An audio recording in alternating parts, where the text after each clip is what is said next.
Monday को घर से निकलना और बच्चों को ऐसे रोता हुआ छोड़ना सबसे मुश्किल टास्क हो जाता है और शायद इसीलिए इसको मंडे कहते हैं और इस वजह से लोग इसको पसंद नहीं करते। और ये दुख वही लोग समझ सकते हैं जो घर से दूर रह के काम कर रहे हैं या वो सारा हफ्ता घर से बाहर रहते हैं या हम प्रदेश में रह रहे हैं कि बच्चों से दूर रहने का गम क्या होता है। लेकिन कमाना पड़ता है, इन्हीं के लिए मेहनत कर रहे हैं ताकि हम इनको बेहतर फ्यूचर दे सकें। उस सारे मामले चलते रहते हैं। चलते चलते जो है वो हम निकल पड़े घर से यही सोचों में गुम थे कि देखा यार मौसम आज काफ़ी सुहाना हो गया और हम लोग किसान भी हैं तो भी गंदम घर लेके आने वाली है। तो जब तक गंदम घर नहीं आ जाती तो परेशानी लगी रहती है कि अल्लाह ताला थोड़ा सी मोहलत और दे दे, हम लोग गंदम अपनी कर लें। डिले हो जाता है सम टाइम, वो लोग अच्छे रह जाते हैं जो टाइमली अपनी चीज़ें जो है वो समेट लेते हैं। इस दफ़ा जो है वो मामला ऐसे ही रहे हैं गंदम के। कुछ लोगों का जो है वो एवरेज सही निकली लेकिन कुछ की डिस्टर्ब रही है काफ़ी ज़्यादा। तो बस रेट सही लग जाएगा तो अल्लाह ताला खैर करे, इंशाल्लाह किसानों के मसले मसाइल भी सॉर्ट आउट हो जाएंगे। तो बस इसी का नाम ज़िंदगी है, ऐसे ही चलती रहेगी अप्स एंड डाउन्स के साथ। तो हम चलते चलते पहुंच गए हैं जी शाहकोट। शाहकोट से हम लोग ननकाना रोड पे आएंगे और मैं ये देख रहा हूँ यार कि लोग अभी भी हेलमेट यूज़ नहीं कर रहे, फैमिली समेत बैठे उठते हैं। अल्लाह ताला सबके लिए आसानी पैदा करे, लेकिन हेलमेट जो है पहनना बहुत ज़रूरी है क्योंकि in case of any accident आप जो है वो सेफ़ रहते हैं। अल्लाह ताला सबके लिए आसानी पैदा करे, तो लाजमी कोशिश किया करें आप लोग हेलमेट पहने। हम लोग पहुँच गए ननकाना साहब पाक धरती बाबा गुरु नानक जी की, और लोगों की बहुत यादें वाबस्ता हैं। हर साल हज़ारों ज़ायरीन जो है वो यहाँ पे तशरीफ़ लाते हैं और पाकिस्तान के मेहमान बनते हैं और पाकिस्तान में उनको खुले दिल से वेलकम करता है क्योंकि वो हमारे मेहमान होते हैं और बड़ी अकीदत के साथ जो है वो ननकाना साहब तशरीफ़ लेके आते हैं।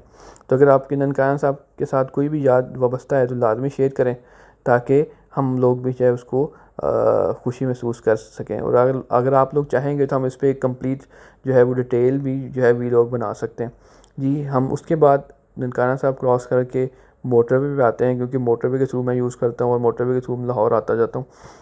इंटर होते सारी जो है वो फ्यूल डलवाया। फ्यूल में आजकल जो है वहाँ मोटरवे से डलवा रहा हूँ और फ्यूल डलवाना भी आजकल बड़ा काम बना हुआ है। आप सबको पता है कि जब फ्यूल प्राइसेस हो गई हैं आजकल तो बस ना जो बंदा कहता है ना कि फुल कर दे, बड़ा उसका हौसले वाली बात है यार। अल्लाह ताला उसका हौसला सलामत रखे। रास्ते में जी बहुत खूबसूरत चीज़ें नज़र आती हैं साइडों पे। लोगों ने जो है वो बहुत सारे लोगों ने जो है वो कल्टीवेशन कर ली हुई है, हार्वेस्टिंग कर ली हुई है और ऐसे मामला चलते रहते हैं। और पहुंच गए जी हम लाहौर। लाहौर के बाद जो है हम पहुंच गए अपने ऑफ़िस। ऑफ़िस में आज बहुत ज़्यादा काम से स्टूडेंट्स आए हुए थे बहुत ज़्यादा और ऐसे ही सारा दिन गुजर गया, कभी उधर कभी चाइना कभी कुछ कभी कुछ। लंच भी जो है वो बड़ा नॉमिनल सा गया। उसके बाद मुझे जाना था राया मीटिंग पे। डिफेंस राया में एक यूनिवर्सिटी की ट्रेनिंग सेशन था, university of Europe for applied sciences जो है जर्मनी, नेदरलैंड्स, दुबई के एडमिशन्स प्रोवाइड कर रहे हैं। तो अगर आप लोग इंटरेस्टेड होंगे तो आपको भी स्कॉलरशिप के साथ एडमिशन मिल जाएगा। खैर वहाँ पहुँच के हमने देखा, तब मैं सबसे पहले पहुँच चुका था। जैसे आपको पता है कि मेरी आदत है कि टाइम पे जाने की आदत है। और वहाँ पहुँच के मैं देखता हूँ कि लोग और भी आ रहे हैं। आहिस्ता तो खैर हॉल बढ़ जाता है, लेकिन उसमें जो इंपॉर्टेंट चीज़ बताने वाली है कि आज के इवेंट में कि university of Wales Europe for applied sciences है वो डिफरेंट कोर्सेज ऑफर कर रही है पाकिस्तान स्टूडेंट्स को। और जर्मनी, नेदरलैंड्स आप वहाँ पे अप्लाई करके अपना एडमिशन करवा सकते हैं। और सबसे बड़ी बात यह है कि स्कॉलरशिप भी प्रोवाइड की जा रही है। बैचलर्स के स्टूडेंट्स को 3 ईयर पे मिल रही है, मास्टर्स को दोनों ईयर्स पे मिल रही है और 2 ईयर्स के मास्टर है, 1.5 ईयर्स का भी है, 1 का भी है। खैर ऐसे चलता रहता है। बाद में वहाँ पर एक टीम के साथ गेम खिलाई, हमने वो खेली, डिनर किया। उसके बाद जो है हमने जो मैंडेटरी पिक्चर होती है वो ली ताकि हम अपने सोशल मीडिया पे अपलोड कर सकें। और उसके बाद जो है ये ब्यूटीफुल राया। तो बहुत कमाल की जगह है, बहुत पीसफुल जगह है। लोग यहाँ पे आके बहुत मज़ा करते हैं, एंजॉय करते हैं। आप लोग अपना बहुत सारा ख्याल रखें। Take care of yourself. अल्लाह हाफ़िज़।